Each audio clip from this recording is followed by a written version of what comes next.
This brief video is going to share some foundational information about the New York State K-12 Social Studies Framework. To begin, I want you to stop for a moment and think.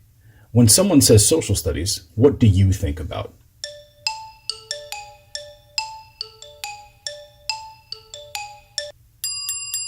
Some of the most common answers are things like history, maps, dates, names of historical figures, and the like. These are fine answers, but we must remember that social studies is a whole lot more than this. Social studies is of critical importance in our students' lives. It helps give our students the skills they need not only for college and careers, but for life as active citizens in our world. When we talk about social studies, we have to be sure to have a threefold conversation that deals with social studies content, social studies concepts, and social studies specific skills and practices. Our stereotypical thoughts of social studies usually revolve around specific content like the Declaration of Independence was signed in 1776, or there are 7 continents. While content is important, we must be sure that we broaden our definition of social studies to include the understanding of big ideas and social studies concepts, things like community, government, equity, or interdependence. And the conversation should also include the development and application of social studies specific skills and practices, such as evaluating the reliability of a source based on the historical context in which it was created, or analyzing multiple perspectives of a historical event. The New York State K-12 Social Studies Framework helps us put all of these things together. In late 2011, the New York State Education Department formed the Social Studies Content Advisory Panel to begin the process of revision and updating of the K-12 Social Studies scope and sequence. The revisions, dubbed the New York State K-12 Social Studies Framework, were finalized and published in April of 2014. Since then, it has been up to districts to revise their local curricula to align with this framework. At the commencement level, the Global History and Geography Regents Exam and the United States History and Government Regents Exam are important assessments for our students as they are tied to high school graduation. In June 2019, we will see the first administration of the new framework-based Global History Regents Exam, which will be followed by a revised U.S. History Regents Exam in June 2020. It is important for teachers at all grade levels to ensure that their instructional plans and activities are aligned to the New York State K-12 Social Studies Framework in order to support student success on these critically important graduation requirements. For each grade level or course, the framework is organized around key ideas, conceptual understandings, and content specifications. Key ideas represent enduring understandings that should be the focus of teaching and learning for each grade.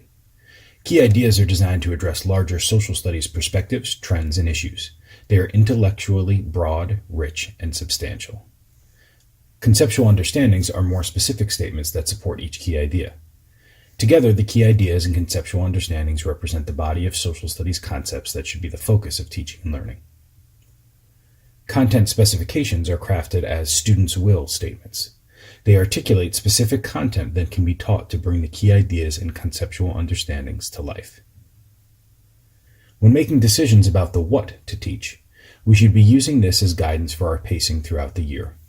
You'll find that these key ideas and related conceptual understandings are often pretty broad and allow us to make some decisions about what content to teach, depending upon student interest and what is most relevant to them.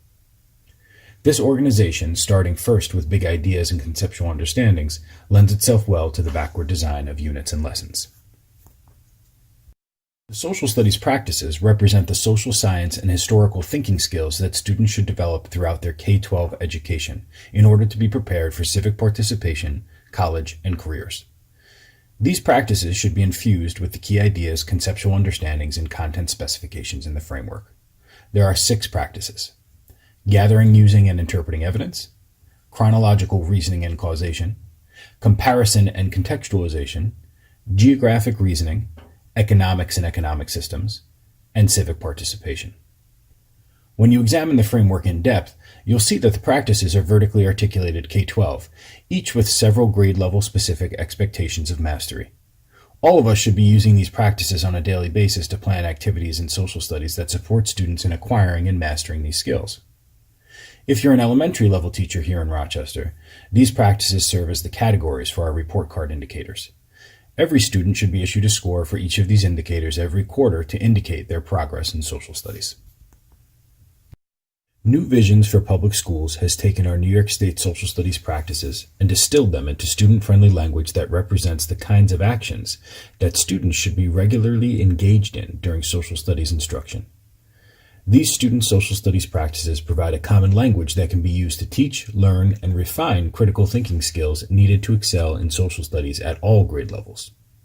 This list of student practices is a great tool for both teachers and students to use throughout the school year as they enact and engage in social studies learning experiences. To ensure that our students are prepared to be active citizens in our democratic society, we must have a vision of what our students should know, do, and be like when they graduate from our schools. We've worked collaboratively to create this vision. Our students will empathize, analyze, and organize in order to realize positive change in our community, our country, and our world. Working together and using the New York State K-12 framework as a guide, we can support our students in becoming active and informed citizens as they embody the vision we have created as a community. Please don't hesitate to contact the Social Studies Department anytime with questions, comments, or suggestions. We're always here to help. You can find all things social studies, including digital copies of the documents we discussed today, at our department's Google site. Just go to tiny.cc/RCSDSS and click on the Teach link at the top. Of course, always feel free to catch up with us on Twitter and Facebook. Thanks so much for your time today. We wish you the best in planning rigorous, relevant, and engaging social studies learning for your students.